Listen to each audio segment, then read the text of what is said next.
कहीं कोई मस्जिद थी, उसको हटाना जरूरी था, रोड डेवलप नहीं होती नहीं तो। नेशनल हाईवे बन रहा था या स्टेट हाईवे बन रहा था और वो बीच में एक छोटी सी मस्जिद, उसके चलते वो पूरा अलाइनमेंट ऑब्स्ट्रक्ट हो रहा था। ये भी पब्लिक इंटरेस्ट है और वो भी पब्लिक इंटरेस्ट है, तो बैलेंस होना चाहिए। डिस्ट्रिक्ट मजिस्ट्रेट को भी मैंने कहा, आपस में उन लोगों ने रिजॉल्व कर लिया। मुझे लगता है कि एक दिन का भी ऑब्स्ट्रक्शन नहीं हुआ उस डेवलपमेंट के काम।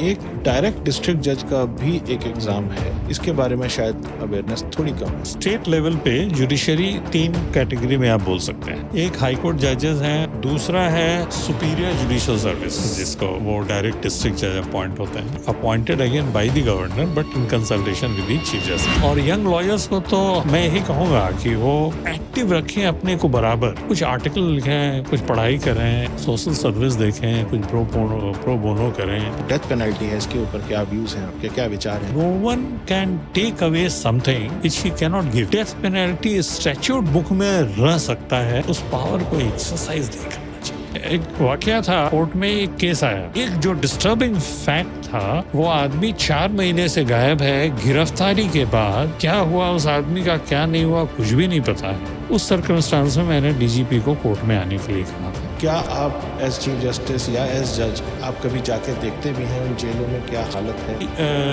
ये कोई जरूरी नहीं है कि जो लोग जेल में हैं वो अपराधी हैं, और ये भी कोई जरूरी नहीं है कि जो लोग जेल के बाहर हैं वो अपराधी नहीं है। वो अपराधी नहीं है। क्रिमिनल्स होते हैं असली, जहाँ पकड़े भी जाते हैं, कई बार वो बाहर होते हैं और उनकी जगह कोई और सजा काट रहा होता है प्रॉक्सी में। ऐसा असंभव नहीं है। यंग बॉय एंड गर्ल वो कहीं रात को लौट रहे थे घर और रास्ते में के साथ कुछ हुआ और वो पुलिस स्टेशन गए और पुलिस स्टेशन में कुछ नोक-झोंक हुई और पुलिस वालों ने इन्हीं पे केस कर दिया। He was an army officer. एक इसमें किसी कोर्ट में जाएगा और वो पता करना चाहेगा कि district legal service authority front offices हैं, वहाँ जाकर सिर्फ ये कहना है कि देखिए ये काम मेरा नहीं, उसको एडवाइस दिया जाएगा, उसको वहाँ पे अगर केस करना होगा केस करवाया जाएगा। और फीस लगती है कुछ नहीं।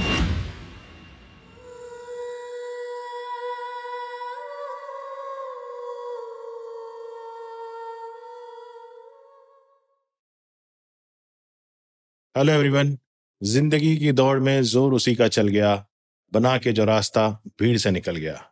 और ऐसे ही शख्सियत हैं जो कामयाबी की शिखर तक पहुंच चुके हैं। Former chief justice of Orissa high court justice Chakradhari Sharan Singh आज हमारे सामने विराजमान है। Welcome to GWP sir. Thank you. आप चीफ जस्टिस रहे हैं और जैसे हम जानते हैं कि किसी भी स्टेट में, राज्य में 3 ही मेन लोग होते हैं, गवर्नर, चीफ मिनिस्टर और चीफ जस्टिस। तो जजेस को तो सब जानते हैं कि क्या करते हैं हाई कोर्ट के जज, बट चीफ जस्टिस ऐसा एक्स्ट्रा क्या करते हैं जो कि वो चीफ जस्टिस होते हैं? इसका 2 एस्पेक्ट है। गवर्नेंस जो है हमारे देश में वो 3 विंग्स के थ्रू होता है। करेक्ट।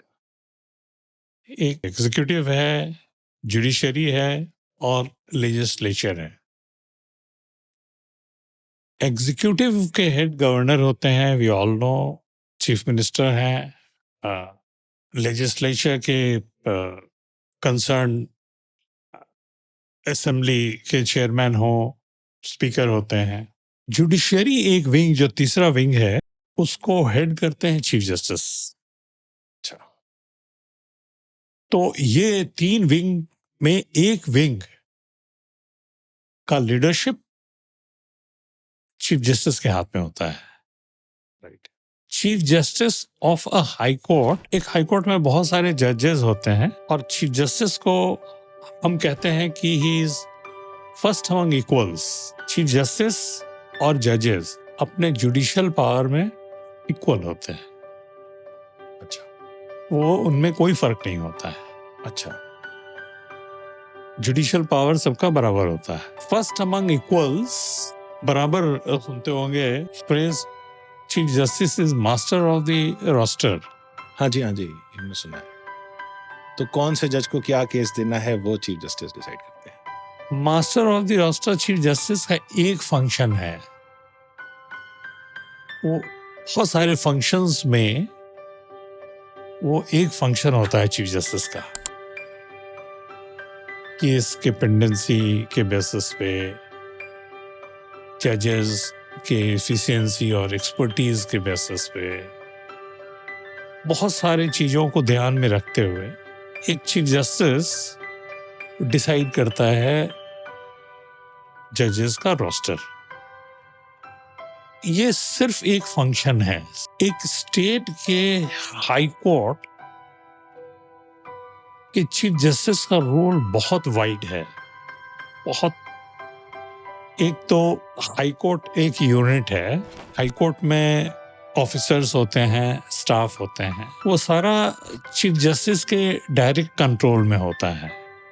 उनका एडमिनिस्ट्रेशन, उनका वेलफेयर, उनका अपॉइंटमेंट, उनका प्रोसीडिंग, उन पे अगर कुछ हो डिपार्टमेंटल, सब कुछ चीफ जस्टिस का डायरेक्ट है उस पे। तो वो एक फंक्शन है वो। और सबसे मेजर फंक्शन जो चीफ जस्टिस का होता है वो होता है leading the judiciary of the state. अच्छा।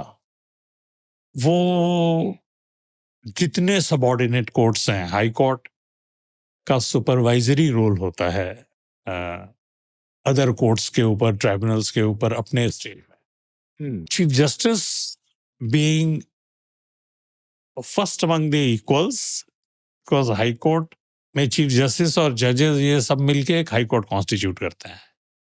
But chief justice being the first among equals, उनकी लीडरशिप बहुत इंपॉर्टेंट होती है स्टेट के जुडिशरी को आगे बढ़ने में, उसके सुपरविजन में। सर, आपने अभी कुछ बात करी सबऑर्डिनेट कोर्ट्स की, यानी कि सिविल कोर्ट, सिविल जज हो गए, डिस्ट्रिक्ट जज हो गए, मजिस्ट्रेट। तो नॉर्मली जब हम कोई कोर्ट की बात होती है तो सीधा दिमाग में पिक्चर हाई कोर्ट की आती है, सुप्रीम कोर्ट की आती है, नॉर्मल लेमैन के लिए। तो लेकिन जो सिविल जज हैं, डिस्ट्रिक्ट जजेस हैं, बहुत इंपॉर्टेंट रोल प्ले करते हैं इनिशियल स्टेजेस पे। तो उनकी इंडिपेंडेंस कैसे होती है? बिकॉज उनकी अपॉइंटमेंट तो यहाँ पे तो अपॉइंटमेंट सिस्टम अलग है, पर उनकी अपॉइंटमेंट तो नॉर्मल एग्जाम के थ्रू हो रही है और उनका सब कुछ देख भी रहे हैं, गवर्नमेंट देख रही है। तो उनकी इंडिपेंडेंस का क्या? ये इसके बहुत सारे फैक्टर्स हैं। कोई इंडिपेंडेंट पर्सनालिटी भी एक फैक्टर है, सर्कमस्टांस दूसरा फैक्टर है। पर्सनालिटी ऑफ अ जज, मेरे कहने का मतलब सर्कमस्टांस, सिचुएशन। एक अभिषेक आपको मानना होगा कि जुडिशियल ऑफिसर्स भी जब सर्विस में आते हैं, जुडिशियल सर्विस में, जनरली अप्रोच यही होता है, और कोई इसमें गलत भी नहीं है, वो अपनी जीविका के लिए भी आते हैं। ऐसा नहीं है कि वो एकदम से सेवा करने के लिए ही सिर्फ वो राष्ट्र सबसे बड़ा महत्वपूर्ण बड़ा काम है इसलिए चले आए, ऐसा नहीं है। एक अप्रोच जीविका भी रहती है। बिल्कुल रहेगी। जीविका में मैंने ये एक्सपीरियंस किया है कि समटाइम्स वो सहमे हुए होते हैं। सुपीरियर का मतलब हाई कोर्ट।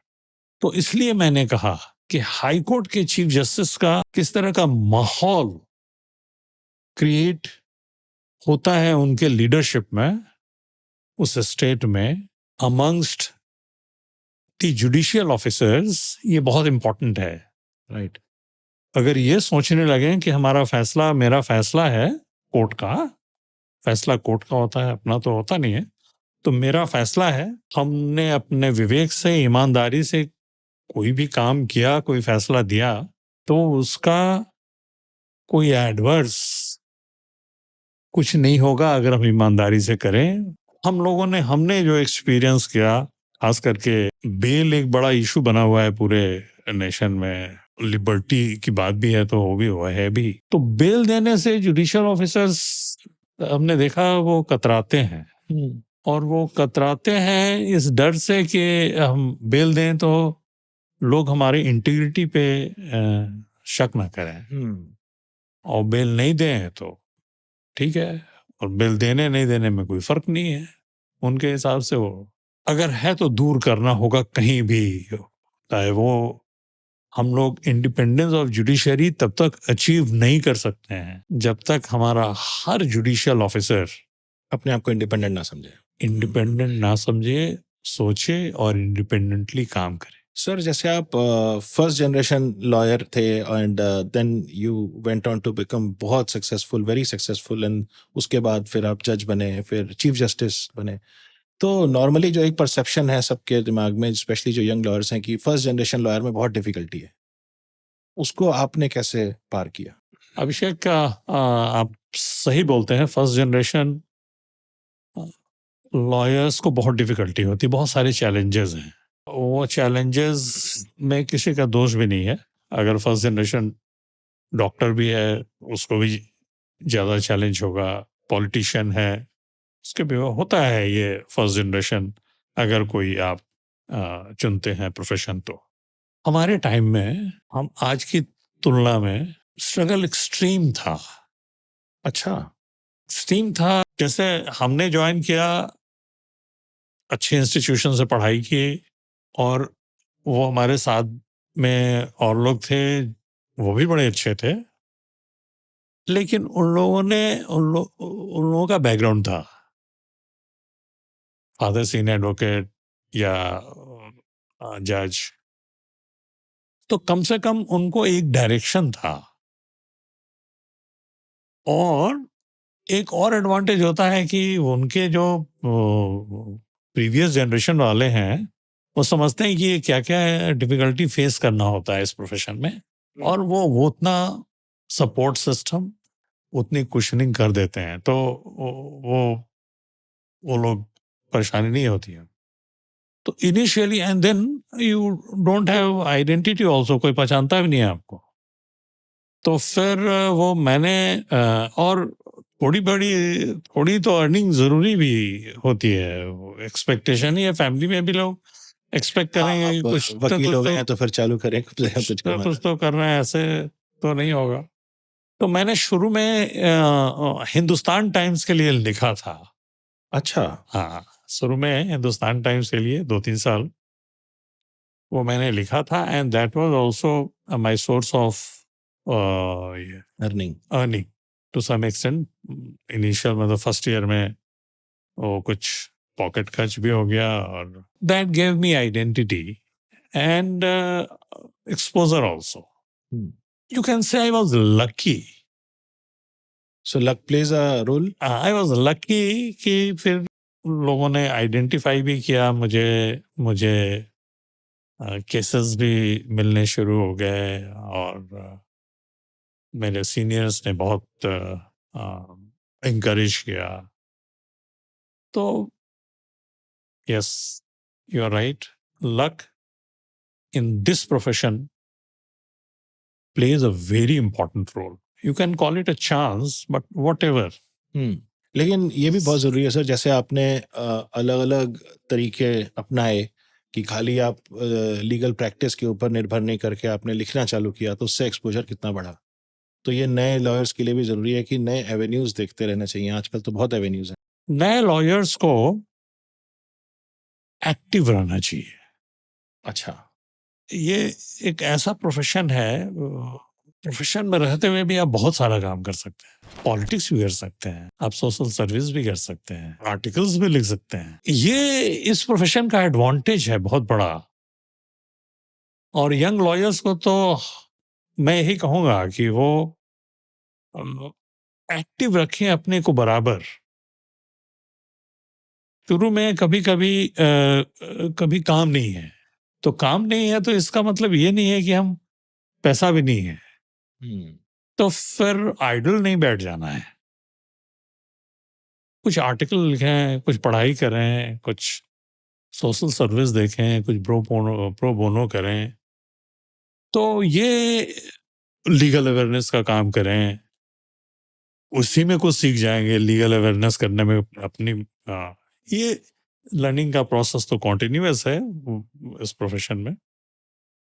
तो avenues for so many reasons, avenues not only for earning but also for exposure and then your own satisfaction. This is how I sir आपने लीगल अवेयरनेस की बात करी, तो आप लीगल सर्विस अथॉरिटी के chairman भी थे, ये क्या रोल प्ले करता है सर लीगल सर्विस अथॉरिटी? इसमें मैंने पढ़ा है कि जब मैं आपके बारे में थोड़ा सा रिसर्च कर रहा था कि आपने कुछ ट्रांसजेंडर्स के ऊपर भी कुछ करा, पर ये एग्जैक्टली है क्या लीगल सर्विस अथॉरिटी? ये लीगल सर्विस अथॉरिटी हर स्टेट में होता है ये नेशनल लेवल पे नेशनल लीगल सर्विसेज अथॉरिटी है। वो ये कॉन्स्टिट्यूट हुए हैं लीगल सर्विसेज अथॉरिटी एक्ट 1987 में। National legal service authority national level पे है। हर स्टेट में स्टेट लीगल सर्विस अथॉरिटीज़ हैं, और फिर डिस्ट्रिक्ट पे डिस्ट्रिक्ट लीगल सर्विस अथॉरिटी है, और तालुका लेवल पे भी ये लीगल सर्विस अथॉरिटी। एक हाई कोर्ट में भी लीगल सर्विस कमेटी होती है, सुप्रीम कोर्ट में भी लीगल सर्विस कमेटी। बहुत सारा रोल है इनका। लीगल एड प्रोवाइड करना एक पार्ट है रोल का, अच्छा। अवेयरनेस है, लीगल एड प्रोवाइड करना है। तो मैं बिहार में जो ये है ट्रेडिशन है हर हाई कोर्ट में, हर स्टेट में, कि जो सीनियर मोस्ट जज होते हैं आफ्टर द चीफ जस्टिस, वो एग्जीक्यूटिव चेयरमैन होते हैं लीगल सर्विसेज अथॉरिटी के। और मैं जब सीनियर मोस्ट जज था पटना में कुछ दिन के लिए, मैं एग्जीक्यूटिव चेयरमैन था लीगल सर्विस अथॉरिटी का 9 मंथ्स और 10 मंथ्स। लीगल सर्विस अथॉरिटी के बहुत सारे फंक्शंस हैं, सारे गिनवाना मुश्किल है अभी। लीगल एड प्रोवाइड करना, लीगल अवेयरनेस जनरेट करना। लीगल एड प्रोवाइड करना का मतलब ये नहीं है कि किसी का लिटिगेशन है और उसको कोई लॉयर दे दिया, दिस नॉट लीगल एड। सिर्फ ये लीगल एड नहीं है, ये भी है, सिर्फ ये नहीं है। व्यक्ति अगर उसका कोई राइट है, अगर वो डिप्राइव्ड हो रहा है उससे, तो उसको मिल जाए, इसके लिए काम करना, ये लीगल एड है। मेरा अभिषेक वो जो एक्सपीरियंस था as executive chairman legal service authority, वो बहुत सेटिस्फाइंग था। अच्छा। और मैं तो लोगों से कहता हूँ कि मैं करीब 13 साल रहा जुडिशरी में जज और चीफ जस्टिस। वो पीरियड मेरा सबसे ज्यादा सेटिस्फाइंग था। अच्छा। वो छोटा सा पीरियड। इतने लोगों के आपने हेल्प करी? ये तो मैं नहीं क्लेम कर सकता हूँ कि मैंने बहुत वो किया, बट कुछ कुछ जहाँ तक मैं पहुँचा, जिस लेवल तक उसमें पहुँचा, तब लोएस्ट तबके तक, और वो मैंने देखा कि क्या कुछ नहीं किया जा सकता है इसमें। मैं उदाहरण देता हूँ एंड मैं बताता हूँ कि वो सभी लोग, सारे जजेस उसमें उन लोगों ने सहयोग किया। जैसे आपने कहा ट्रांसजेंडर पर्सन्स, तो ट्रांसजेंडर पर्सन्स को हमने वहाँ पे बुलवाया। वो बहुत कोशिश के बाद हमको लगता है कि हमारे लीगल सर्विस अथॉरिटी में ऑफिस है, वहाँ पे 25-30 आए होंगे। अच्छा। 4-5 तो हमारे जजेस थे जो हमारे साथ गए थे वहां पे उनसे इंटरेक्ट करने, और उन लोगों ने खूब बात की, खूब हाँ, जाहिर सी बात है, कहाँ ऐसा मौका मिलता है कि हाई और कोर्ट के वो जज से। जजेस, हमको लगा कि वो हमारा प्रयास कहीं कभी कोई हंसी भी उड़ा ले, बट वो सबने वो किया कि ये तो बहुत बड़ा इशू है। और इन लोगों की, देखिए हम लोग रिजर्वेशन की बात करते हैं ऑन द ग्राउंड कि वो अंडर प्रिविलेज थे, वो सोसाइटी से दूर रहे, इसलिए उनको, इनके लिए भी रिजर्वेशन की सुविधा हुई है सुप्रीम कोर्ट के ऑर्डर से। लेकिन मैं तो कहूंगा कि ये सेंचुरीज से सोसाइटी से अलग रहे हैं। तो मैंने बहुत काम किया, बहुत खुशी हुई हमको, एंड खुशी उसकी हुई कि मैंने काम किया, उससे ज्यादा खुशी हुई कि लोगों ने हर तबके के लोगों ने बहुत सपोर्ट किया। हमने एक नाम दिया था, एक स्कीम मैंने ही फॉर्मुलेट किया और नाम दिया था उसका सितारा, ट्रांसजेंडर पर्सन्स अच्छा के लिए। अच्छा वो सितारा था social integration of transgender persons and access to justice, their rehabilitation and access to justice. This was the thing, Sitara. And that scheme is still continuing in Bihar. तो उसमें हमने वो इंडस्ट्री सेक्रेटरी, वेलफेयर सेक्रेटरी, जो भी additional chief secretary, जो भी जिस rank के भी रहे हों, सबसे बड़ा चैलेंज था उनको, उनके घर का। तो उन्होंने वादा किया कि हम लोग इनके लिए बहुत अच्छा हॉस्टल बनाएंगे। इंडस्ट्री वालों ने कहा कि हम इनको यूनिट्स देंगे स्मॉल स्केल इंडस्ट्री चलाने के लिए। अच्छा इसी तरह से स्किल डेवलपमेंट वालों ने कहा कि हम इनको स्किल मुहैया कराएंगे। डेवलपमेंट कमिश्नर ने कहा कि अगर ये जो प्रोडक्शन, ये इंडस्ट्री कमिश्नर ने कहा कि हमने इनको जो इनका जो प्रोडक्शन होगा उस इंडस्ट्री से, स्मॉल स्केल से, उसकी मार्केटिंग हमारी जिम्मेवारी होगी, इनको कुछ नहीं करना है, इनको सिर्फ। तो मेरा ये मानना था कि ये जो आप भी देखते होंगे और मुझे बहुत बुरा लगता है, हर उस पे क्या बोलते हैं, या तो वो फ्लैश ट्रेड में भी है और प्लस कहीं भी देखेंगे आप रेड लाइट पे उनका भीख मांग तो रहे उस तरह से। तो वो मेरा ये जो भी अप्रोच था फॉर ट्रांसजेंडर पर्सन्स, वो दो बेसिक थीम पे बेस्ड था। एक था कि हर व्यक्ति ह्यूमन रिसोर्स है और वो उतना ही क्रिएटिविटी उसमें है और प्रोडक्टिविटी है जितना किसी अदर ह्यूमन बीइंग में है। तो एक तो ये, और दूसरा, बिना उनके किसी गलती की वो किसी कारण से ट्रेडिशनली समाज से दूर है। तो ये दो बेसिक थीम पे हमने उनके लिए वो जो कुछ भी उस समय हो पाया था वो मैंने किया था। सर, जैसे इसमें आपने बताया कि सारे जजेस ने मिलके इसमें सपोर्ट दिया, तो कोई ऐसी चीज भी है जहां पे आपने कभी देखा हो कि जजेस का कन्फ्लिक्ट हो रहा है और एज चीफ जस्टिस थे आप, तो आपने उसमें कुछ सॉल्यूशन करा हो? उसमें कभी कन्फ्लिक्ट भी होता है किसी इशू को लेके? देखिए, चीफ जजेस नॉलेजेबल होते हैं। चीफ जस्टिस, क्योंकि चीफ जस्टिस है इसलिए वो सबसे इफिशिएंट है, ये कोई जरूरी नहीं है। जी हाँ। या सबसे ज्यादा नॉलेजेबल है, ये कोई जरूरी नहीं है। हाँ, उसकी ये जिम्मेवारी है वो इंस्टीट्यूशन को हेड करने का। कॉन्फ्लिक्ट्स तो लाजिमी है, कॉन्फ्लिक्ट्स होना ही है। जो कॉन्फ्लिक्ट्स होते हैं पर्सनल इंटरेस्ट्स के भी हो जाते हैं, छोटे छोटे चीज पे भी होते हैं। चीफ जस्टिस को फर्म तो होना ही पड़ता है।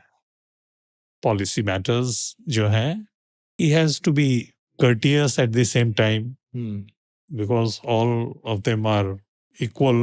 वो कोई उन पे आप डिसिप्लिनरी कंट्रोल तो करते नहीं है, होता नहीं है नहीं, होना भी नहीं चाहिए। अगर आपके डिसीशंस न्यूट्रल रहते हैं तो किसी को अच्छा ना भी लगे वो मान लेते हैं। तो मेरा कहना होगा कि वो if you are firm in policy, if Chief Justice is firm in policy matters, whether I should use this or not, does not discriminate, और तो प्रॉब्लम्स, कॉन्फ्लिक्ट्स सॉल्व हुए हैं। अच्छा, और जहाँ पे सॉल्व नहीं होते हैं उसका भी उपाय हो करते हैं चीफ जस्टिस। तो ये एक और चीज है जो चीफ जस्टिस के हाथ में आती है। सर, जो आपने डिस्क्रिमिनेशन का बताया या ऐसा कुछ पार्शियलिटी का बताया, तो आप इतने अच्छे ओहदे पे थे, आप चीफ जस्टिस थे, तो कभी कोई रिश्तेदार तो आया होगा कि मेरा कुछ, या कोई दोस्त आया होगा कि कोई मैटर है इसमें हेल्प करिए? ऐसे भी इसको आप दूसरे तरह से उस प्रश्न को पूछ लीजिए कि आपका जो जुडिशियल फंक्शन था उसमें किसी ने आपको अप्रोच किया कि नहीं कभी, वही बात किसी तरह से, या दोस्त हो या वो हो या जी। अदरवाइज इन्फ्लुएंशियल हो, मिनिस्टर हो, मुझे किसी ने अप्रोच नहीं किया। एक छोटी मोटी घटनाओं के अलावा, वो मैं हंसता हूँ भी उस पे। ये सोसाइटी हमारी जो है पैरवी, सिफारिश, हाँ, वो सिफारिश वो करके वो हमारे अंदर वो फंसी हुई है सर। वो बस, तो वो फाइलें भी सिफारिश से बढ़ जाती हैं, काम भी सिफारिश से निकल जाता है। तो जब हमारे घर में कोई जज हो गया और उसके पास मामला पड़ा है, तब तो सिफारिश बनती है। तो भाई अगर सब कोई कर रहा है उसमें हो तो इसमें भी सही बात। किसी तरह से फर्क बताना होता है कि सबों को कि उसमें और इसमें फर्क है। ये हाँ वो नहीं होता है। ये आप 2-3 तरह से इसको बताते हैं। एक तो आप बता देते हैं अपनी भाषा में कह के कि ऐसा नहीं होता है। दूसरा आप अपने कंडक्ट से भी ये करते हैं। एक मेरे डिस्टेंट रिलेटिव ने एक बार फ़ोन किया अच्छा। कि मैं एक फ़ाइल करना चाहता हूँ केस, और मैं चाहता हूँ कि वो केस जो आप ही के कोर्ट में लगेगा। तो हमने कहा कि भाई अ, आप फ़ाइल करिए, उससे तो मना नहीं करेंगे। मेरे कोर्ट में लगेगा मैं नहीं जानता हूँ। और तीसरा अगर लगेगा तो मैं नहीं सुनूँगा। अच्छा। तो उन्होंने बोला क्यों? उन्होंने कहा कि ये कौन जानता है कि आप हमको जानते हैं? हम कहे हम। ये बहुत बड़ी बात है सर। आप खुद तो जानते हैं कि तो आप अपने आप को, इसको रेक्यूजल बोलते हैं शायद लीगल लैंग्वेज में, आपने अपने आप को उससे दूर कर लिया। रिक्यूजल तो तब होगा जब मेरे पास आता। बट जो हमारी बात हुई, एंड हम तो बोलते हैं कि ये उनका इनोसेंस था हाँ, हाँ। कि देखिए वो बोले कि अरे ये हमारे हैं तो इतना बोलेंगे तो इतना तो कर ही लेंगे केस लगाकर। मेरे फैमिली में कभी किसी ने कोई कुछ नहीं, वो लोग जानते थे मेरा नेचर। तो इसीलिए सर आप इस मुकाम तक पहुँचे। क्योंकि आप बिहार में भी रहे, उड़ीसा में भी रहे, यहाँ कहीं न कहीं हीनियस क्राइम्स की घटनाएँ हम पढ़ ही लेते हैं, कई बार होती हैं। और ये एक आधा बार से मैं पूछ रहा हूँ लोगों से, क्योंकि जजेस से स्पेशली, कि जो डेथ पेनल्टी है इसके ऊपर क्या व्यूज़ हैं आपके, क्या विचार हैं? क्योंकि अगर हीनियस क्राइम है तो डेथ पेनल्टी होनी चाहिए कि नहीं होनी चाहिए? मर्डर है, रेप है, कोई भी बड़ा हीनियस क्राइम। ये बहुत कॉम्प्लिकेटेड इशू है। जी सर। मैंने बहुत विचार किया है इस विषय पे, पढ़ा भी है, और शुरू से मेरा इंटरेस्ट रहा है इस में। एक लोगों का मानना है, एबॉलिशनिस्ट हैं, कि वो पनिशमेंट एकदम स्टैट्यूट बुक से हटा दिया जाना चाहिए। हुँ। एक तो प्रिंसिपल्स हैं फंडामेंटल। एक तो है कि no one can take away something which he cannot give. वो आप वो चीज उससे नहीं ले सकते हैं जो आप उसको दे ही नहीं सकते हैं। जान तो आप दे ही नहीं सकते हैं, तो फिर आप उसकी जान ले कैसे ले लें? हाँ, ये बात भी है सर। ठीक लेकिन है। अगर कोई बहुत हीनियस क्राइम है तब? अब बताते हैं आपको हिनेस क्राइम पे। एक तो ये एस्पेक्ट है कि आप, दूसरा एस्पेक्ट है, सुप्रीम कोर्ट का जजमेंट भी है, डेथ पेनल्टी नहीं होना चाहिए। Rarest of the rare cases में, अब वो rarest of the rare cases वो उसका भी बदलता रहा है। किसी को बोल देंगे यही rarest of the rare case है। एक ह्यूमन बीइंग जो जजमेंट देता है वो भी आदमी होता है। हाँ। ही कैन अर्न, गलती हो सकती है उससे, वो उसका फैसला कोई जरूरी नहीं कि एकदम सही ही हो। हुँ, उसका फैसला जो भी होगा वो एविडेंस बेस्ड होगा। सही बात। तो एविडेंस बेस्ड होगा, तो अगर एविडेंस ही जो उसके पास आया वो गलत था हुँ। और वो सजा हो जाती है। मेरा मानना है, and this is my personal view, मैं इतना एडमिट करता हूं कि इस लेवल पे मैंने वो रिसर्च नहीं किया है। डेथ पेनल्टी स्टैट्यूट बुक में रह सकता है, उस पावर को एक्सरसाइज नहीं करना चाहिए। अच्छा, so death penalty I am against it. Statute book में मैंने क्यों कहा कि रह सकता है, वो इसलिए कि वी डोंट नो कब क्या कैसा सरकमस्टांस हो सकता है, हो जाए, पावर ही ना रहे।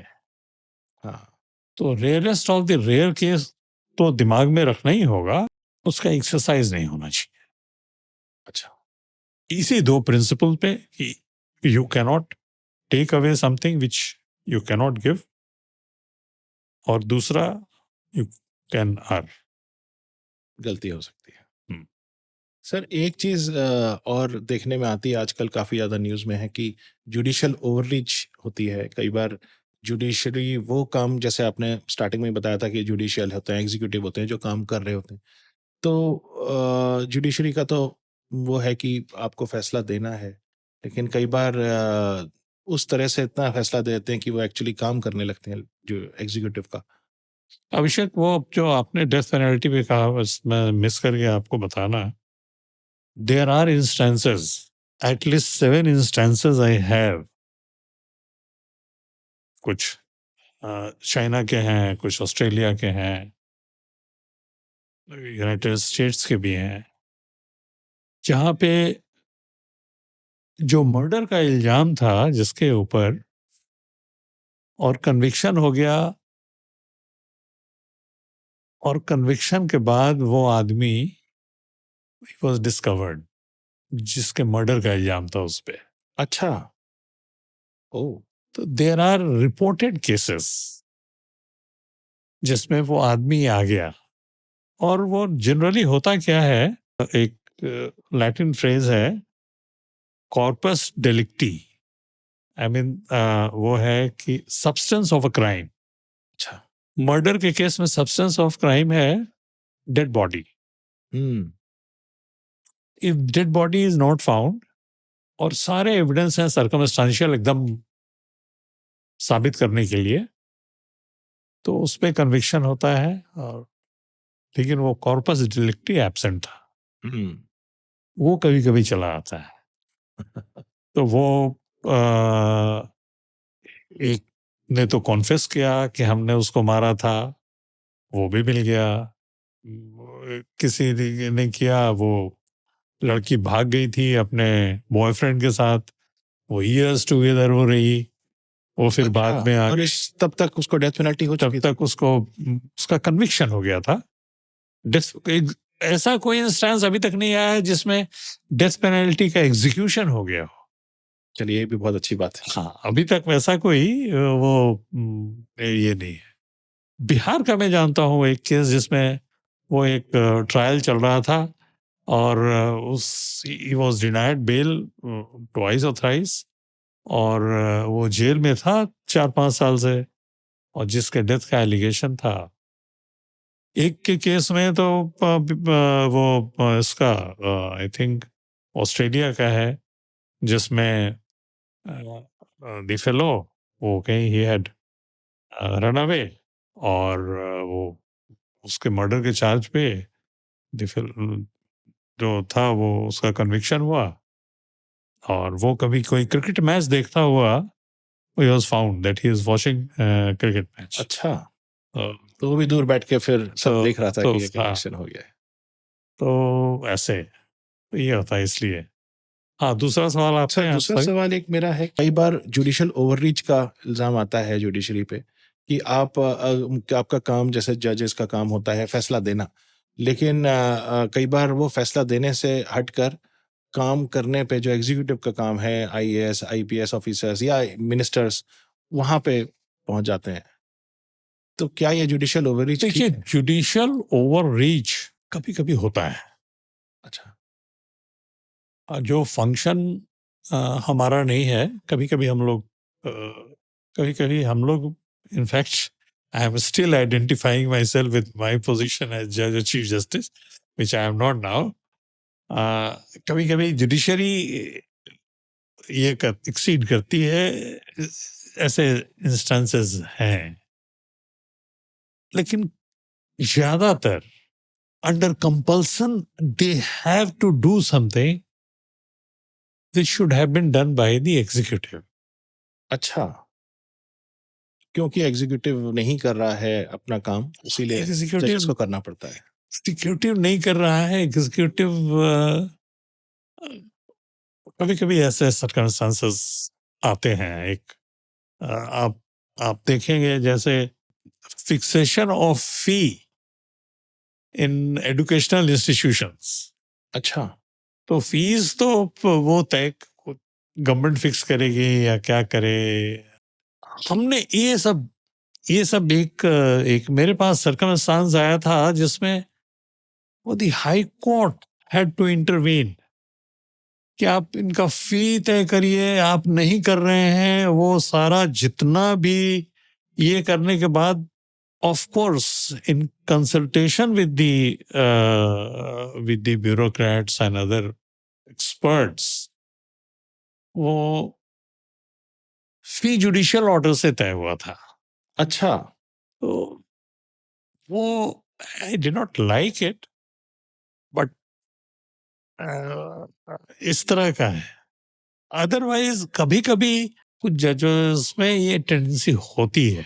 एडजुडिकेशन जो है डिस्प्यूट्स का, जी, it's a serious business. Executive का पावर है, वो थोड़ा अट्रैक्ट करता है कभी कभी। I can do this, I can do that. हाँ, वो नहीं होना चाहिए। एकदम से एग्जीक्यूटिव मशीनरी कहीं फेल कर रही हो तो जुडिशरी बहुत अच्छा रोल प्ले करती है उस जगह पे, बहुत फ्रूटफुल होता है। उसको दोनों में फर्क है। एक है you are exercising a power which you don't have, और दूसरा है कि you have been meant to exercise such power which ought to have been exercised by someone else. तो सर जैसे आपने ये बताया कि ये बहुत रिक्वायरमेंट हो जाता है कई बार, वो एक्सीड करना, जुडिशरी को एक्सीड करना पड़ जाता है। तो क्या एक बार आप डीजीपी से, डायरेक्टर जनरल ऑफ पुलिस से बहुत नाराज हो गए थे? क्या ये उसी का? डीजीपी एक वाकया था कि हमारे कोर्ट में एक केस आया। अच्छा, जिसमें पिटिशनर ने कहा कि उसका भाई, शायद उसका भाई ही होगा, वो 4 महीने पहले पुलिस ने उसको अरेस्ट किया घर से, और केस नंबर भी दिया कि इस केस में अरेस्ट हुआ। अच्छा, और पुलिस ले गई उसको, फिर नेक्स्ट डे कोर्ट में उसको प्रोड्यूस नहीं किया, और वो घर भी नहीं लौटा, और उसका वेयर अबाउट्स नहीं पता है। तो वो रिलीफ मांग रहे थे कि इनको पुलिस एज अ ड्यूटी की प्रोड्यूस करे। तो फिर हमने समझा कि ये ऐसे ही कभी कभी फ्रिवलस लिटिगेशन भी इस तरह के फाइल होते हैं कि उसका कोई गिरफ्तार कर लिया और वो उस केस में भागे रहते हैं क्रिमिनल्स, वो भी कर देते हैं। तो मैंने जवाब मांगा, तो जवाब में कहा कि गिरफ्तारी हुई थी, ये तो ये पता चल गया कि उसी केस में गिरफ्तारी हुई थी, और वो आया भी था वहाँ थाने में। आने के बाद, उसके बाद उन लोगों ने जो स्टैंड लिया, वो कहा कि ये, उसके बाद वो थाने से भाग गया। अच्छा, थाने से भाग गया। तो मैं कि वो तो ये अच्छा नहीं लगा कि ये तो ठीक नहीं है। थाने से भाग गया तो केस भी नहीं किया उसका कि भाग गया। वो दूसरा केस होता है, वो केस भी नहीं किया। और उसमें एक जो डिस्टर्बिंग फैक्ट था वो था कि वो आदमी 4 महीने से गायब है। गिरफ्तारी के बाद क्या हुआ उस आदमी का, क्या नहीं हुआ, कुछ भी नहीं पता है। उस सर्कमस्टांस में मैंने डीजीपी को कोर्ट में आने के लिए कहा था। मैं जनरली पर्सनल अपीयरेंस में बहुत बिलीव नहीं करता हूँ, बट ये चूँकि एक्सट्रीम केस था तो मैंने बुलाया था उनको। और तो उन्होंने कहा कि मुझे तो पता भी नहीं था, ओह! मुझे आज सुबह में पता चला। तो मुझे यही लगा कि कहीं न कहीं एकदम सिस्टम फ़ेल कर रहा है हुँ, कि डीजीपी को ये इन्फॉर्मेशन नहीं है, जबकि रिक्वायरमेंट है, स्टैट्यूटरी रिक्वायरमेंट है कि अगर इस तरह की घटना होती है, वहाँ के पुलिस मैनुअल में मैंने एग्ज़ामिन किया, अगर इस तरह की कोई घटना होती है कि वो कोई कैदी भाग जाता है, तो उसकी सूचना तुरंत डीजीपी को दी जाएगी। अच्छा। और ये है भी, मतलब बहुत सीरियस हाँ, ये सीरियस मैटर तो है सर। मैटर है कि वो थाने से कोई गायब हो जाए और उसके बाद कोई कार्रवाई भी ना हो। फिर क्या हुआ आई डोंट नो, लेकिन ये था। तो अब इसको आप is not a judicial overreach, but नहीं, नहीं, ये तो हाँ, एकदम उसी का ही मैटर हाँ, है। क्योंकि आपके पास एप्लीकेशन आई और हाँ। उसके और ऊपर आपने किया। वो when the DGP inform me कि he does not have any idea, और वो अभी सुबह में पता चला, that was shocking. Yes, it is indeed shocking. कई बार सिस्टम ऐसे फ़ेल करता हाँ, है। सिस्टम ऐसे भी करता है। तो सर आप जैसे आपने बताया कि इस केस में तो ये नहीं पता था कि वो कहाँ गया, थाने से निकल गया। पर जजेस जैसे जेल देते हैं और कई बार कैदी जेल में होते हैं, तो क्या आप एज़ चीफ जस्टिस या एज़ जज आप कभी जाके देखते भी हैं उन जेलों में क्या हालत है? क्या कैदी वहाँ पे ठीक से हैं या उनका रखवाली मतलब ठीक से उनकी देख-रेख हो रही है कि नहीं हो रही? अ, जेल मैं गया था। अच्छा, हम्म, जब मैं वो हर डिस्ट्रिक्ट जुडिशरी है ना, तो डिस्ट्रिक्ट जुडिशरी के एक एडमिनिस्ट्रेटिव जज या इंस्पेक्टिंग जज या गार्जियन जज, ये एक एक्सप्रेशन है, दूसरे स्टेट्स में दूसरा यूज किया जाता है, वो होते हैं हर डिस्ट्रिक्ट के। तो आई वॉज ऑल्सो इंस्पेक्टिंग जज of some of the districts, और उस कैपेसिटी में एक इंस्पेक्टिंग जज का वो भी काम होता है कि वो जेल्स का इंस्पेक्शन करे। अच्छा, और जेल्स का इंस्पेक्शन का मेन पर्पस आता है कि सारे गाइडलाइंस फॉलो हो रहे हैं और वेलफेयर जो है वो भी ध्यान में रखा जाता है उनका। लेकिन मैंने एक उस पे एक्सपेरिमेंट किया था जब मैं लीगल सर्विस अथॉरिटी में था, एग्जीक्यूटिव चेयरमैन। तो उस समय मैंने ये किया था, अगेन सारे जो डिपार्टमेंट्स के हैं, दूसरे डिपार्टमेंट्स के, उनको मिलाकर एक अगेन वो एक उस बेसिस पे कि हर आदमी, अ, चाहे जहां भी हो, जेल के में हो या बाहर हो, ह्यूमन रिसोर्स है। तो ह्यूमन रिसोर्स है तो जेल में जितने भी लोग हैं उनसे हम लोग कुछ काम लें, उनका स्किल डेवलपमेंट करें जेल में ही, और जो काम करते हैं उनका उसका वो अर्न भी करें, उनका पैसा भी मिले उसको, एक ऐसा माहौल दें जहां वो काम करें। और हमने कहा था कि हर जेल में छोटी मोटी फैक्ट्रीज बिठाइए। उसमें मेरा जो अप्रोच है, and I am very serious about it, कि जो लोग जेल में हैं वो ह्यूमन बीइंग्स हैं। सबसे बड़ी बात, बिल्कुल ठीक बात है। सभी, ये कोई जरूरी नहीं है कि जो लोग जेल में हैं वो अपराधी हैं, अच्छा, ये तो बहुत बड़ी स्टेटमेंट है सर। और ये भी कोई जरूरी नहीं है कि जो लोग जेल के बाहर हैं हुँ, वो अपराधी नहीं है। वो अपराधी नहीं है। सही बात है। कि जो क्रिमिनल्स जेल में हैं, अपराधी जेल में हैं, हुँ। वो अनसक्सेसफुल क्रिमिनल्स हैं। जी, क्योंकि तभी वो, पकड़े गए, अगर वो क्रिमिनल हैं और वो पकड़े गए, वो अनसक्सेसफुल है। तो वो तो सक्सेसफुल नहीं रहे। सक्सेसफुल क्रिमिनल्स घूमते हैं क्योंकि उन्होंने क्राइम भी किया और वो पकड़े भी नहीं। सर इससे कहीं कहीं न कहीं हमको ये भी देखने को मिलता है कि जो क्रिमिनल्स होते हैं असली जहाँ पकड़े भी जाते हैं, कई बार वो बाहर होते हैं और उनकी जगह कोई और सज़ा काट रहा होता है, प्रॉक्सी में। ऐसा असंभव नहीं है। ऐसे भी एक आध इंस्टेंसेस आए हैं कि पता चला कि वो अ, अपनी जगह पे किसी और को खड़ा कर दिया और वो चला गया। जी।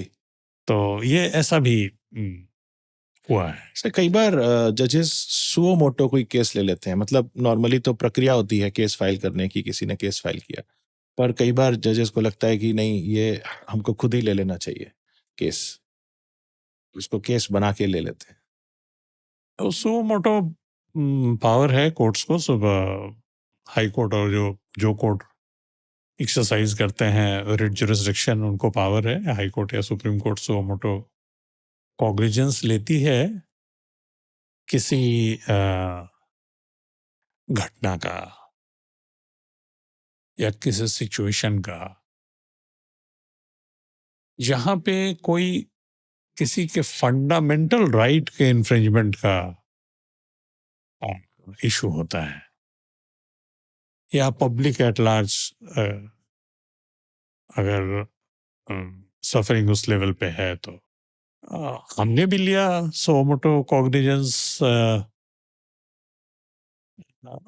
बहुत सारे केसेस में। उड़ीसा में एक बड़ा वो चर्चित केस था, उसमें यंग बॉय एंड गर्ल वो कहीं रात को लौट रहे थे घर और रास्ते में उनके साथ कुछ हुआ और वो पुलिस स्टेशन गए और पुलिस स्टेशन में कुछ नोकझोंक हुई पुलिस वालों से उनकी, जो भी दोनों आपस में, और पुलिस वालों ने इन्हीं पे केस कर दिया। अच्छा। He was an army officer एक उसमें, तो केस कर दिया और वो बड़ा कॉम्प्लिकेट कर गया पूरा issue. A person who goes to the police station or the people who go to the police station for lodging FIR, they were arrested. तो उसमें कोर्ट का इंटरवेंशन रिक्वायर्ड हो गया था उस समय और बहुत पॉजिटिव डायरेक्शन में सब हुआ बिकॉज सबने अपना अपना स्टैंड ले लिया था। वहाँ पे क्या हुआ पुलिस स्टेशन में, तो उस केस का एक अच्छा रिजल्ट ये हुआ कि उड़ीसा के सारे पुलिस स्टेशंस में वो सीसीटीवी कैमरा इंस्टॉल हो गए। बहुत अच्छी टेक्नोलॉजी है वहाँ पे कि वो हर पुलिस स्टेशन को वहाँ का सुप्रिटेंडेंट ऑफ पुलिस और डीजीपी, ये लोग they can see from there officers. ये आपके केस के बाद? हाँ, उस केस के बाद वहाँ पे जो आपने सुओ मोटो लिया था। सुओ मोटो लिया वो। वाह सर, एक मैंने आपका पढ़ा था कि एक कहीं कोई मस्जिद थी और उसको हटाना जरूरी था, रोड डेवलप नहीं होती नहीं तो आपने उसको इस तरह से करा कि वो एक संवेदनशील मामला भी ना बने और रोड डेवलपमेंट भी हो जाए। हाँ, ये देखिए तो ये एक तरह से जज से आगे बढ़ के आपने ये सब जो ये जिस तरह जिसकी बात आप कर रहे हैं उसमें कभी कभी कोर्ट सॉफ्टली बहुत अच्छा रोल प्ले कर जाती है। कोर्ट का तो काम है जो डिस्प्यूट है उसको रिजॉल्व करना और वो डिस्प्यूट को रहने देने में और उसके एडजुडिकेशन के प्रोसेस में मामला कभी कभी बिगड़ जाता है। कोर्ट पे लोगों का बहुत भरोसा भी है एट द सेम टाइम, बहुत रहता है, तो अगर कोर्ट कुछ कहे तो लोग मान भी जाते हैं कि अच्छा। तो वो एक इफ आई रिमेम्बर करेक्टली कोई नेशनल हाईवे बन रहा था या स्टेट हाईवे बन रहा था और वो बीच में एक छोटी सी मस्जिद थी और वो उसके चलते वो पूरा अलाइनमेंट ऑब्स्ट्रक्ट हो रहा था। और जहाँ तक हमको याद है वो उस मस्जिद के हटाने के खिलाफ ही रिट फाइल हुआ था। अच्छा। तो मैंने उन लोगों से कहा कि ये भी पब्लिक इंटरेस्ट है और वो भी पब्लिक इंटरेस्ट है, तो बैलेंस होना चाहिए आपस में। आप एक अच्छा साइट देखकर, डिस्ट्रिक्ट मजिस्ट्रेट को भी मैंने कहा, तो वो आपस में उन लोगों ने रिजॉल्व कर लिया। एंड मुझे लगता है कि एक दिन का भी ऑब्स्ट्रक्शन नहीं हुआ होगा उस डेवलपमेंट के काम में, उसके चलते। मतलब एक कोर्ट के मीडिएशन करने से, हस्तक्षेप करने से इतनी बड़ी समस्या हो सकती थी। हस्तक्षेप का मतलब मेयर ऑब्जर्वेशंस अच्छा, कि you do this, you can do this, encouragement. encouraged, तो वो किया उन लोगों ने। सर एक हम देखते हैं कि एक कॉमन आदमी को एफआईआर लिखाने में भी कई बार दिक्कत आती है, और ये शायद जैसे बिहार या उड़ीसा जैसे राज्यों में तो और ज़्यादा आती होगी। जैसे आपने पुलिस का बताई था कि एक आधा इंस्टेंस आपके सामने भी आए, तो इस केस में आप क्या सजेस्ट करेंगे? क्या करना चाहिए कॉमन इंसान को? आज के दिन मैं नहीं समझता हूं कि कोई पुलिस स्टेशन एफआईआर रजिस्टर करने से मना करेगा। अगर कोई कॉग्निजेबल ऑफेंस है तो कर लेना चाहिए। अगर नहीं करता है, कोई पुलिस स्टेशन रिफ्यूज करता है, तो प्रावधान है कानून में जिसमें वो सुपरिंटेंडेंट ऑफ पुलिस को लेटर लिख देगा अच्छा, कि ये हमारा एफआईआर नहीं कर रहे हैं, देन सुपरिंटेंडेंट ऑफ पुलिस को डायरेक्ट करके उसका एफआईआर होगा। कॉग्निजेबल ऑफेंस होना चाहिए। तीसरा है, कभी कोर्ट में भी जाते हैं, वो कंप्लेंट फाइल करते हैं, हम्म, कोर्ट भी डायरेक्ट करता है रजिस्टर करने के लिए एफआईआर, तो ये भी होता है। अब तो ऑनलाइन एफआईआर भी रजिस्टर होने लगे हैं, तो उसमें रिफ्यूज करने का चांसेस बहुत कम है। मेल से अगर कोई सूचना मिलती है, ये एफआईआर जो है ना, वो दिस इज फर्स्ट इंफॉर्मेशन, जी, और आर तो रिपोर्ट के लिए है। तो जो किसी घटना की सूचना अगर किसी पुलिस को मिलती है पहली बार, तो that is the first information. बिल्कुल ठीक बात है। इसका एविडेंस होना चाहिए कि पुलिस को सूचना मिल गई, फर्स्ट इंफॉर्मेशन। हम्म, अगर वो कॉग्निजेबल ऑफेंस है, कॉग्निजेबल ऑफेंस वो होते हैं जिसमें पुलिस बिना कोर्ट के ऑर्डर के इन्वेस्टिगेशन कर सकती है या अरेस्ट कर सकती है। कॉग्निजेबल केस जैसे ही अगर वो देखेगा इंफॉर्मेशन कि ये कॉग्निजेबल ऑफेंस है, तो it is the duty of the police to register FIR. हाँ, पहले होता था, इस तरह की घटनाएं पहले बहुत होती थी। अब तीसरा और बढ़िया है, एंड हम आप लोग के आपके चैनल को तो हम सजेस्ट करेंगे कि आप लोग वो लीगल अवेयरनेस की भी जी, बात करिए। लीगल अवेयरनेस इस मामले में भी कि अगर कोई एफआईआर नहीं होता है तो क्या करे कोई आदमी। हम्म, पूरी टीम है हमारे पास, लीगल सर्विसेज अथॉरिटी की पूरी टीम है पूरे हिंदुस्तान में। अच्छा, हमारे पैरालीगल वॉलंटियर्स हैं, वो पंचायत लेवल पे भी मिल जाएंगे। अच्छा, अगर कोई उनको अप्रोच करेगा कि ऐसे ऐसे इस डिपार्टमेंट में मेरा ये नहीं हो रहा है, तो वो उनकी मदद करेगा। और फीस लगती है कोई? कुछ नहीं, नो फीस, कुछ कोई नहीं, फीस? वो सिर्फ पैरालीगल वॉलंटियर को करेगा। पैरालीगल वॉलंटियर की फी मिलती है, लीगल सर्विस अथॉरिटी उनको जो पेमेंट करना होगा करती है। अच्छा, तो वो सिर्फ उनके पास अप्रोच करना है किसी भी काम के लिए। वो जाकर वो पुलिस स्टेशन में तो सिर्फ हमारे सारे जेल्स में पैरालीगल वॉलंटियर्स हैं। लीगल सर्विस अथॉरिटी की एक और ऑफिसर इनको अप्रोच कैसे कर सकते हैं सर? आपको सिर्फ पता होना चाहिए ना कि ये पैरालीगल वॉलंटियर है। तो इंटरनेट देखिए पे मिल ऐसे जाएंगे इनके समझिए, नंबर। कुछ भी अगर नहीं है, कुछ भी नहीं है, अगर किसी को कुछ भी नहीं पता है, तो वो किसी कोर्ट में जाएगा कोई आदमी, और वो पता करना चाहेगा कि डिस्ट्रिक्ट लीगल सर्विस अथॉरिटी, हम्म। फ्रंट ऑफिसेज हैं अच्छा। वहां पे फ्रंट ऑफिस में जाकर सिर्फ ये कहना है कि देखिए ये काम मेरा नहीं हो रहा, उसको सारा उसको एडवाइस दिया जाएगा, उसको वहां पे अगर केस करना होगा केस करवाया जाएगा, अगर उसको तुरंत लीगल एड की जरूरत होगी वो भी एडवाइस करेगा कि हाँ इनको लीगल एड की जरूरत है। तो ये सब जो है, ये जानकारी नहीं होने के चलते लोगों को परेशानी है। नहीं, ये बहुत बड़ी जानकारी सर आपने दी कि कोई फीस नहीं लगती है और इसके साथ हम कर कुछ सकते नहीं, वो सिर्फ वहां अप्रोच करेगा और वो उसका अगर वैसा कोई मामला कहीं और भी हो तो वो भी कर देगा वो।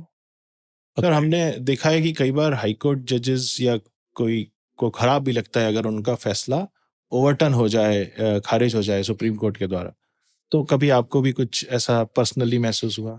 क्या आप अटैच हो जाते हैं अपने जजमेंट से? अ, जब हमने वकालत शुरू की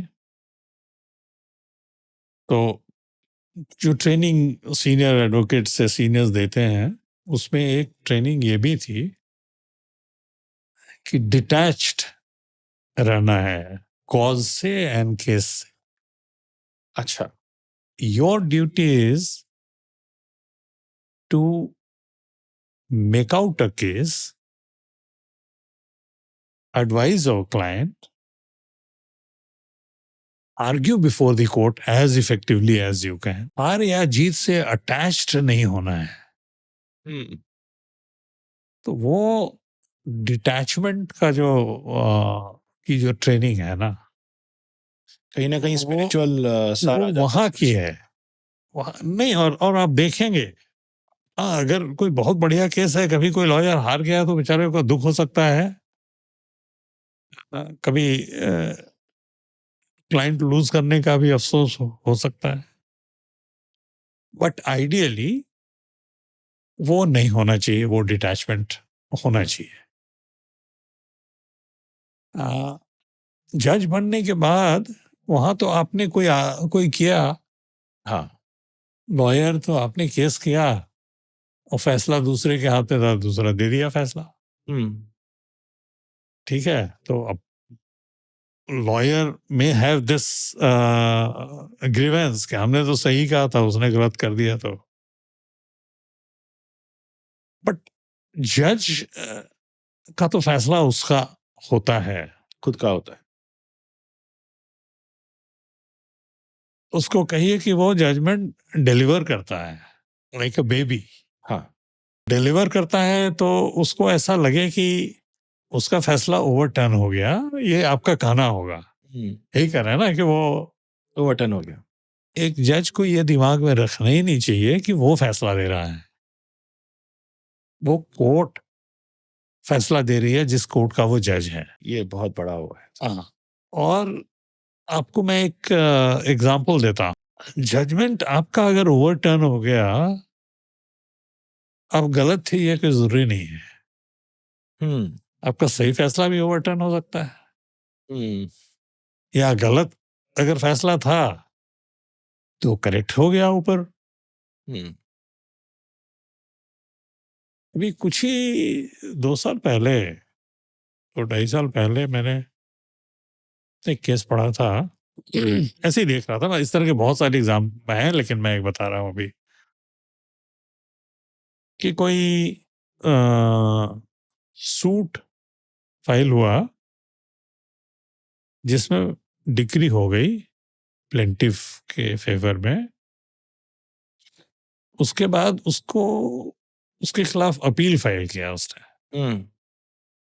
तो अपील में वो जजमेंट और डिक्री को सेटिसाइड कर दिया अच्छा। कि ये फैसला गलत है। उसके बाद फिर वो सेकेंड अपील फाइल हुई उसके खिलाफ। सेकेंड अपील में भी जो एपलेट कोर्ट का, फर्स्ट एपलेट कोर्ट का था, वो कहा कि वो सही है। जो सूट में जो फाइल हुआ था वो गलत था। ठीक है, ये भी कह दिया। मामला सुप्रीम कोर्ट जब आया तो सुप्रीम कोर्ट ने कहा कि ये दोनों फैसला गलत है। मतलब ओरिजिनल वाला था वो फैसला सबसे- गलत है, हाई कोर्ट का भी फैसला गलत है, फर्स्ट एपलेट कोर्ट भी जो डिस्ट्रिक्ट कोर्ट जज का फैसला होगा वो गलत है, और ये जो उसका फैसला सही था। वाह। तो इसलिए एक जज का काम है अपने अंडरस्टैंडिंग से और अपने एक्सपीरियंस से एंड अपने कॉन्साइंस से वो केसेस को डिसाइड करना। ये भी एक फियर है। अगर अगर हम अभी फैसला करने लगे और सोचे कि पता नहीं ऊपर के कोर्ट में क्या होगा, तो वो इंडिपेंडेंस खत्म हो जाती है वहां।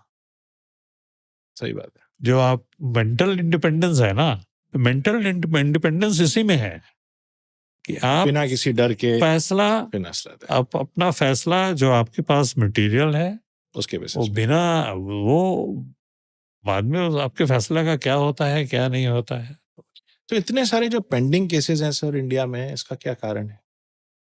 स्पेशली अगर बिहार में बहुत पेंडिंग केसेस हैं, उड़ीसा में बहुत पेंडिंग केसेस हैं। अभी तो मैं बहुत जनरल आंसर ही दे पाऊंगा। पेंडेंसी के मल्टीपल रीजंस हैं। जज पॉपुलेशन रेशियो मेरे हिसाब से बहुत और वो लिटिगेशन और जज रेशियो भी है, वो दैट रिक्वायर्स रिकंसिडरेशन। दूसरा है कि और मेनी रीजंस पोस्ट हैं वो भी फिलअप नहीं हो पाए हैं। तीसरा रीजन ये भी है कि with change in time nature of litigation has also changed. अच्छा।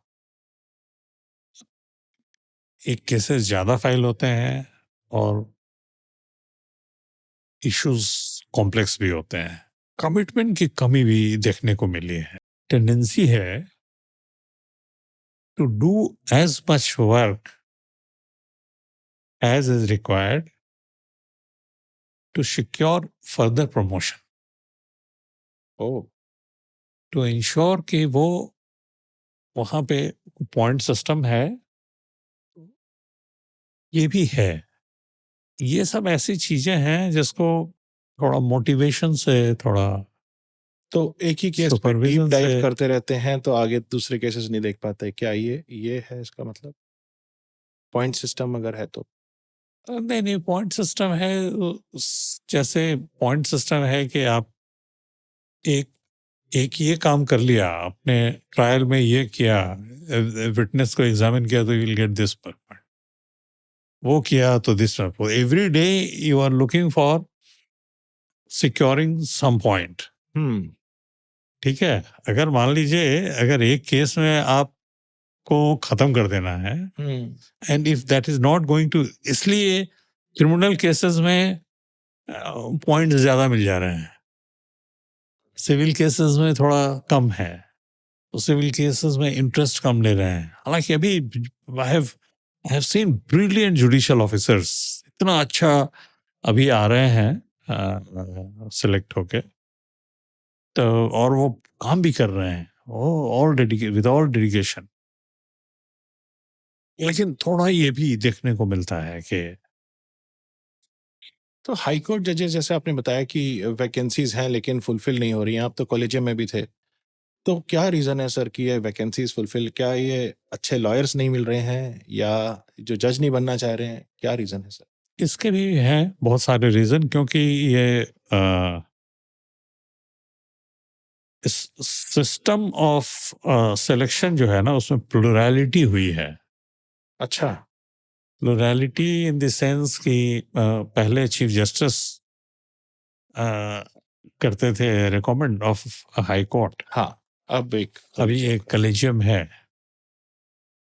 और तो कभी-कभी उस प्रोसेस में या आपस में कभी-कभी मतभेद में भी उसमें कभी डिले हो जाता है और वो सही भी है कि चीफ जस्टिसेस आजकल उस हाई कोर्ट के नहीं होते हैं जहाँ का ये बाहर से आता है, तो फिर उनको थोड़ा को समय लगता है। समझने में और लगना भी चाहिए, क्योंकि थोड़ा देखेंगे तभी तो रिकमेंड कर सकेंगे सही वो। बात। प्रोसीजर जो हम लोगों ने अडॉप्ट किया है उसमें भी प्रिस्क्राइब्ड है कि 6 months before a vacancy is going to arise वो प्रोसेस शुरू हो जाना चाहिए। अच्छा। तो वैसे नहीं हो पाया है किसी बहुत सारे रीजन से। आई am not blaming anyone, but वो सब भी रीजन है। और ये सर एक जो आपने सबऑर्डिनेट जुडिशरी की बात करी, तो इसमें एक होता है सिविल जजेस जिसका एग्जाम होता है, और एक डायरेक्ट डिस्ट्रिक्ट जज का भी एक एग्जाम है जो कि हाई कोर्ट खुद लेता है। इसके बारे में शायद अवेयरनेस थोड़ी कम है। नहीं, इसके बारे में अवेयरनेस है लोगों में। यह है कि स्टेट लेवल पे जुडिशरी 3 कैटेगरी में आप बोल सकते हैं। जी। एक हाई कोर्ट जजेस हैं वो तो, और दूसरा है सुपीरियर जुडिशियल सर्विस, जिसको वो डायरेक्ट डिस्ट्रिक्ट जज अपॉइंट होते हैं, और वो हाई कोर्ट, तो they are appointed again by the governor but in consultation with the chief justice of that the high court.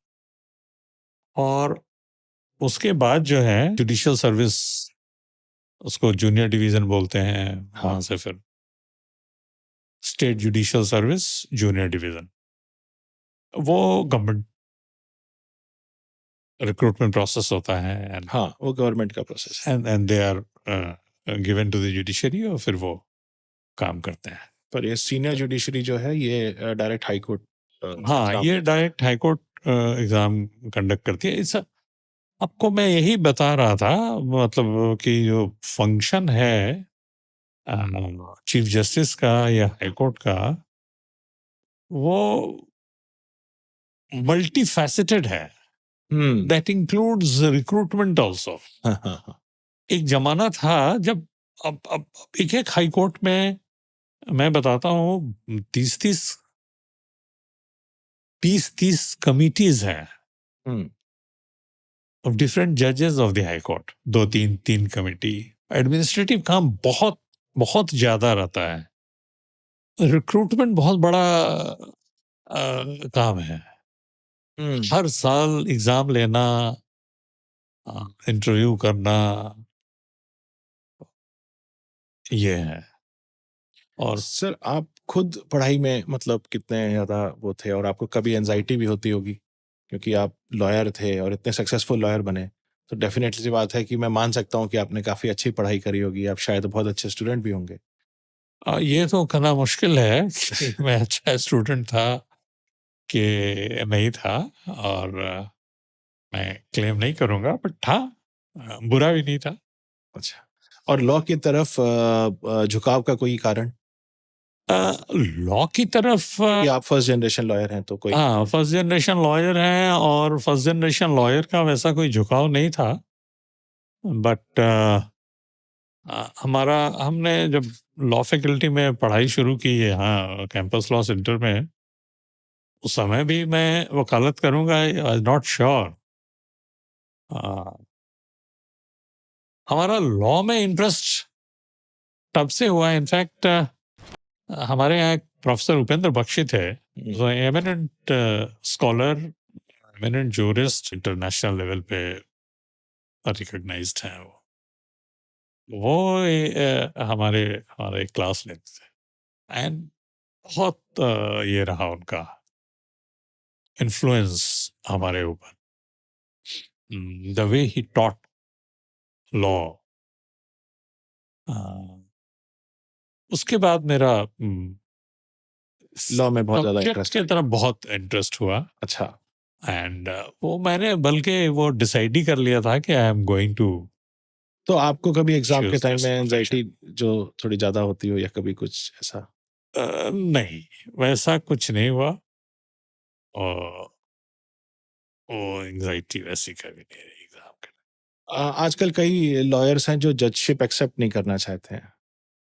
क्या ये सही डिसीजन है जस्ट जजशिप एक्सेप्ट करना? बिकॉज़ आपकी कमाई कम हो जाती है, सैलरी पे आप अगर बहुत सक्सेसफुल लॉयर हैं and then you accept a judgeship, तो ऑब्वियसली की अर्निंग तो ड्रॉप होगी। देखिए, दो चीज है। एक है कि as lawyer if you are so successful कि आप जजशिप नहीं एक्सेप्ट कर रहे हैं, तो इसका मतलब है you have taken a lot from the society. Society has given so much that you don't care correct. Such position. मेरा कहना है कि उसमें तो you should not decline, one should not decline. ये देने का टाइम है सोसाइटी को।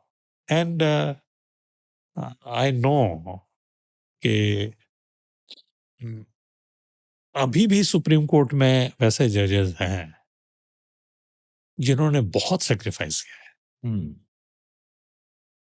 है और वो होल्ड कर रहे हैं पोजीशन। वो लॉयर थे, अभी जज हैं, और जो उनकी अर्निंग होगी वो अभी नीड नॉट डिस्कस, लेकिन कोई कंपैरिजन ही नहीं है। हाँ, नेचुरली। तो सर, लोगों को कई 3 चीज़ें मोटिवेट करती हैं। कुछ लोगों को तीनों करती हैं, कुछ लोगों को एक करती है। या इसको मैं एमआरपी बोलता हूँ, या तो मनी होगा, या रिस्पेक्ट होगा, या पीस ऑफ माइंड होगा। आपके लिए क्या मोटिवेटिंग फैक्टर रहा है? मनी, रिस्पेक्ट, या पीस ऑफ माइंड, शांति? अ, शांति का तो आइडिया भी नहीं था जब हमने एक्सेप्ट किया था कि है कि नहीं है। और मनी तो नहीं ही था। रिस्पेक्ट रिस्पेक्ट में ऐसा था कि मैं एक मिडिल क्लास फैमिली को बिलोंग करता हूँ। मेरे दिमाग में था कि the people see you with lot of respect. Naturally. एक जैसे तो मैंने बताया था सर, एक कोई भी स्टेट में 3 ही मेन होते हैं, हाँ, गवर्नर, चीफ मिनिस्टर, या चीफ जस्टिस। हाँ, यस। तो चीफ जस्टिस होते हैं, और मेरा ये मानना है, जो जब मैं एलिवेट हुआ, और ये तो आप जो पीस बोलते हैं ना, तो पीस मेरे उसमें ध्यान में नहीं था to be one of the reasons, but peace तो है अगर वो उस तरह से काम करें, हुँ। तो पीस है। बिकॉज सी, ये एक ऐसा विंग है जहाँ कोई इंटरफेरेंस नहीं है, हाँ। जहाँ कोई डिक्टेशन नहीं है। हुँ। No one can ask you, ना ही वो पॉलिटिशियन कर सकता है कोई आपसे। नहीं, कोई नहीं। हमारा, मैं तो बोलता हूँ कि मेरा जो जूनियर मोस्ट ऑफिसर होगा, हाँ। उसको भी वो चीफ जस्टिस कुछ नहीं कहेगा करने के लिए। ये इंडिपेंडेंस है। हुँ। Indian judiciary is really independent. Yes, it is independent. And I मतलब हम उसको बहुत ये नहीं कर रहे हैं। There may be aberrations, but generally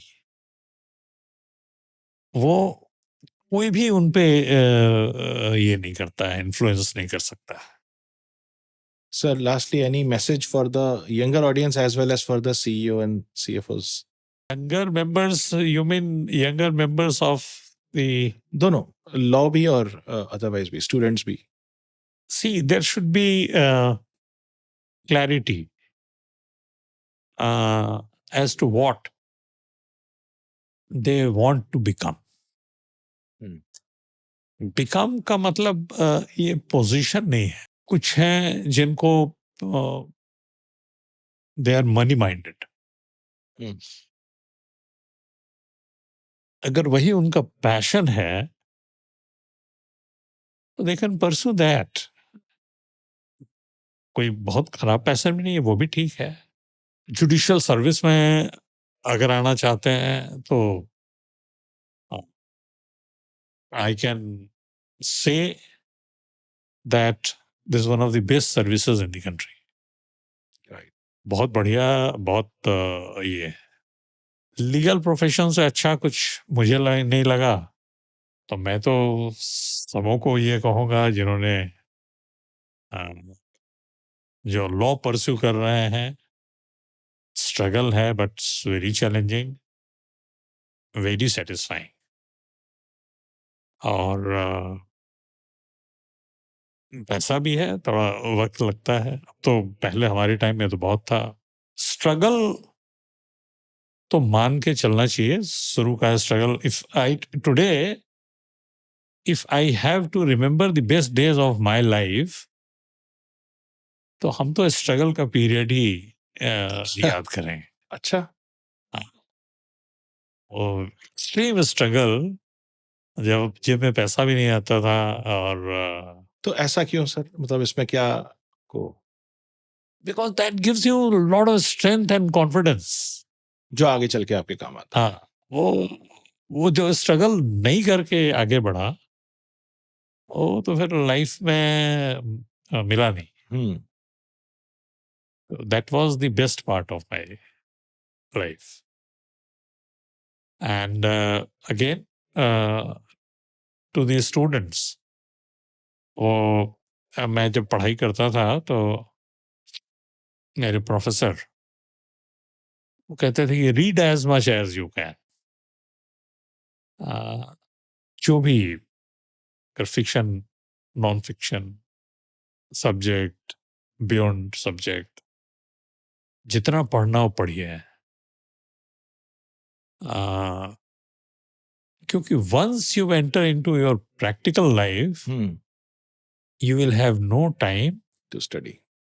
to read, and then you will regret. ये हमने फॉलो नहीं किया, और मैं आप लोगों को कहूंगा उनको कि वो जरूर फॉलो करें। I regret. Thank you so much sir. Thank thank you. You for Thank you. Coming us with us. Thank you. Thank you.